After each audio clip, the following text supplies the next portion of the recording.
Hey, welcome to My Mama Summer. My name is Aimee Devlin. I'm an unconventional millennial mother living abroad, building a business and raising children while stepping into who she's meant to be. This podcast is an audio version of my newsletter, which you can find at mymamasummer.com.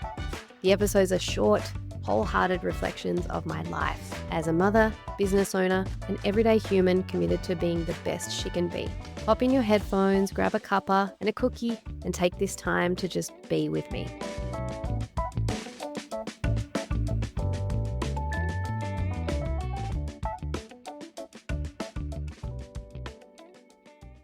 My relationship with beauty has been tangled for as long as I can remember.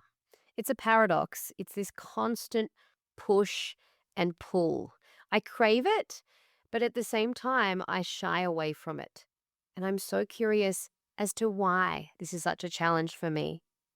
Recently, I was at a live event filled with sensory magic. There was breath work, sound healing, ecstatic dance, circus arts, and a market which sold artisan wares. And at one stall, I was drawn to a table adorned with feather earrings and delicate bottles of perfume and elixirs and ceremonial wares. And a woman offered me a sample of a fragrance called Ocellus. It was unlike anything I'd ever smelled. Rich, layered, and completely intoxicating. I had to have it. And she told me it contained the essence of the peacock, or pavo real in Spanish. Naturally, it felt like fate. Of course, I needed a scent that symbolized a peacock. I could use a little more feather fluffing, a little more confidence in parading myself. And I wonder if the intuition of this woman knew this, because that was the first perfume that she shared with me, and it was perfect. The woman was a bruja, a witch, and she recently was on a podcast exploring the spiritual essence of birds.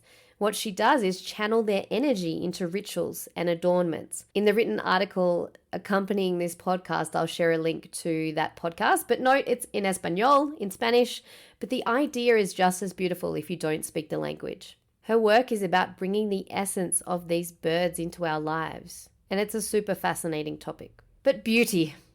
Beauty. It's more than feathers and perfume. It's a complex story that's been told to me, about me, and within me.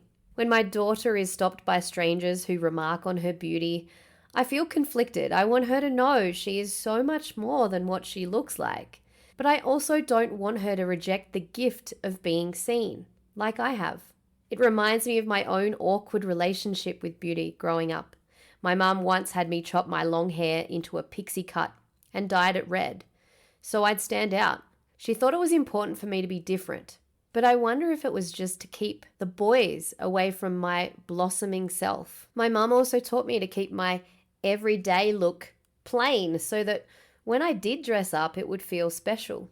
But the result is that I've spent most of my adult life feeling plain, blending into the background, and comparing myself to women who radiate.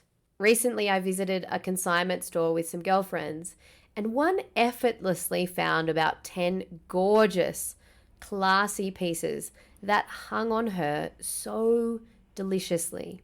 I looked around and I told myself nothing would suit me. But would it have? Was I judging the clothes, or was I judging myself? When I see women who embrace their femininity, I feel small and unsure of myself. I don't know where to start, what to wear, how to adorn myself, or how to hold that kind of energy. And yet, I long for beauty. It's a non-negotiable in my environment.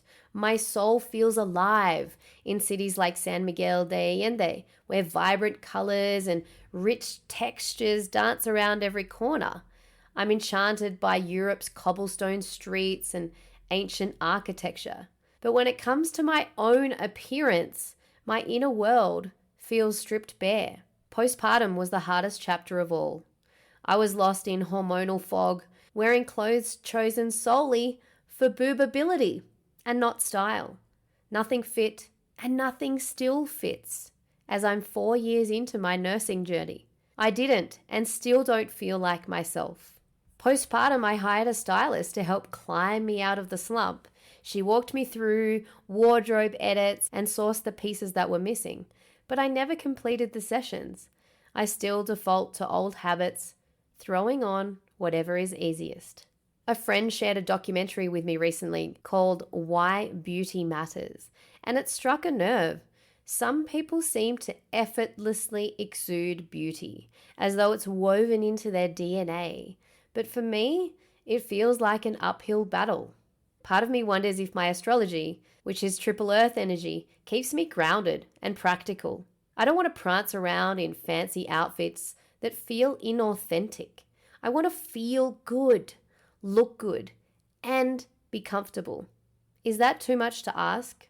My wardrobe tells the story of survival, clothes designed for function, not form.